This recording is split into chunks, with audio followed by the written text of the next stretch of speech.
She's a Mona Lisa. Everyone's lining. Hi guys, good morning. Napadaan lang guys, papunta sa trabaho. Ang ganda ng view eh. Kaya kinuhanan ko guys. Ayan o, ang ganda. Ito na yung gawa namin guys. Tumiritso na ako. Hindi na ako nag-ano doon sa may pintuan.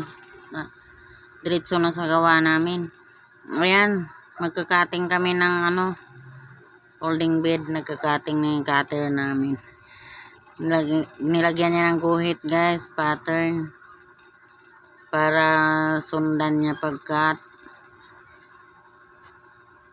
Madali lang naman siya tingnan pero nakakapagod masyado kasi mabigat, malaki yung gawa, hindi katulad sa damit.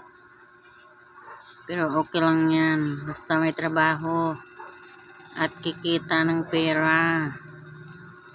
Ayan guys, umpisa na siya mag-cutting para mayroong forma.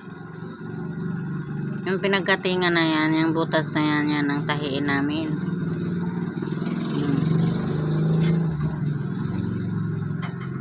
Yan sa kabila na naman siya guys.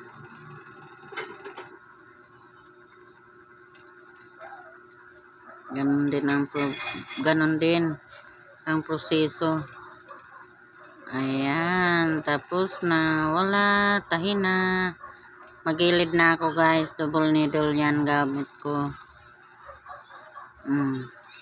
Yan ang kadali. Ayan, pero masakit sa kamay. Kasi matigas yan guys eh.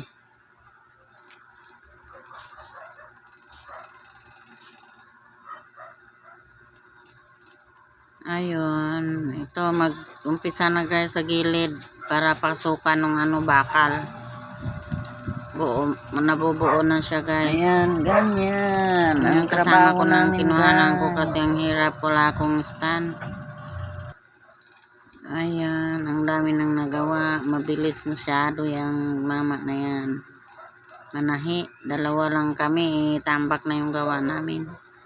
Hindi kayang ubusin. Ayan yung pagsusuksok guys para sa folding bed. Hindi ko na pinakita yung bakal kasi putulin na naman, sukatin tapos baluktutin. Ayan, mabilis siya magsuksok. Bago lang yan.